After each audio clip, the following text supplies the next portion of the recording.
in relation to the polarization, there's something that I've been wanting to ask you about that to me is going to do nothing but increase it, and it's troublesome, and it just appeared this year, to my knowledge.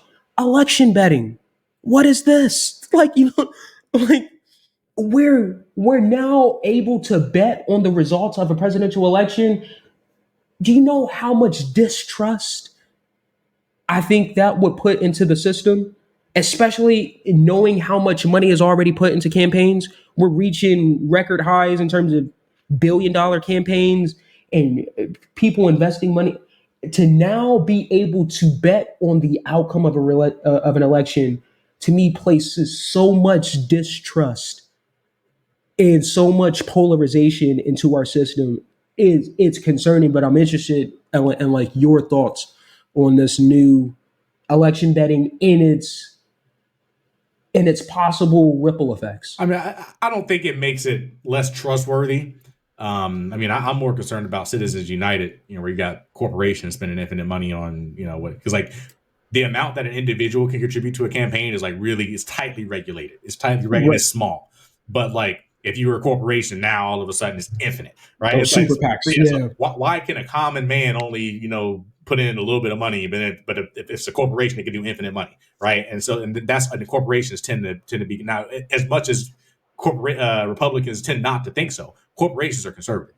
And people who lead corporations are conservative. They may look liberal because they exist in a market where if you look racist or something, it's bad for business. But MBAs, people who actually run companies, these aren't liberal folks. I mean, like the business community historically has almost always supported a Republican candidate because they're going to deregulate the industries and they're going to cut the tax rate, which are things that people who own companies like a lot. So I'm more concerned with Citizens United in terms of people betting on it. I mean, maybe like a negative effect is like if they think Trump's going to win, even if they don't like him, they may bet that he's going to win. Then they want to make it happen by voting for him, even though they wouldn't have otherwise. Like maybe there's that, but I mean, it's still your prerogative to vote for Trump if you want to. So I mean, it doesn't bother me much in terms of like the election integrity side. I think I think it enhances distrust. I think because what ends up happening, I think, is it could incentivize the spread of misinformation to me. I think it causes people, I think you're going to have aggressive marketing. And I think that can be a easy misinformation tool. I think now you're going to have conspiracy theories to where it's just like We already now, got all that stuff. The I misinformation, know, crazy but I'm theories. You think saying this is going to be worse? I think it's going to balloon it. Like I think this could be one of the worst things for our economy if it takes hold. I mean, for not for our economy, for our democracy, if it takes hold, because I think it will feed into skepticism. I think it will feed into conspiracy theories. I think people will view political outcomes through a fixed manipulation profit sort of narrative, and that's because we already have that. Like, you know what I mean? Like, and that's where I think it's even more concerning now, because now you're betting on an outcome and you have a particular outcome that has a financial value behind it. And I think that is it's dangerous. Like I see that I see this as one of the biggest threats to our stability and democracy in the recent years. Like to me, when I seen that Robinhood announced it, and that it was like I seen that the app, whatever, Kalashi, I'm not sure how you pronounce it, that they came out. But then once I seen that Robinhood was adapting it, I'm like, okay, this is starting to take hold in the market now. If other companies really start to see this as trending, this is going to push us in a total different direction that I don't like. If personally, I think the federal government should stop it. Just regulate it. Absolutely, I think it should not be allowed. I think this is something that should certainly be stopped by the federal government. I don't know what entity would reside over this, like if you're talking about betting, but I think this is something that we need to like. There needs to be a campaign to get this stopped early on, or we are. I think I think we're looking at something that is dangerous, like Like what's the danger? But extremely dangerous. because like people will be mad they lost money, not just the election. Right. And the potential for corruption. Like you have, there's a the potential for conspiracy theory. Like there's a lot there, bro. There is a lot there. Once you get like right now, I think like in terms of the pool of the money that was on Kalashi or whatever it was, is like something like around $50 million or something like that, which is a growing amount.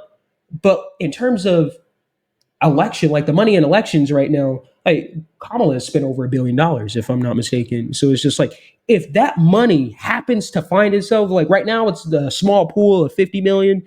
If that money, if that pool grows by measures of 10, 5, like that becomes dangerous. That becomes It's an extremely incentive dangerous. to try to hack it or whatever. Absolutely. And I think that is like, it's to me, if we don't stop this now, I think we could be creating increased polarization, corruption, conspiracy theories, distrust in our election for years to come. I think this is something that's like that needs to be stopped right now. Like I'm scared of it, if I'm being honest with you. Yeah, I mean, I guess we haven't seen the impacts of it yet, but I can understand where you're coming from theoretically. Like if it, if it were some very, very large amount of money, now you basically have a bounty to game the election, Right. out for, whomever decides to invest a lot in it. Yeah, I mean, And that's something that hedge funds actually do.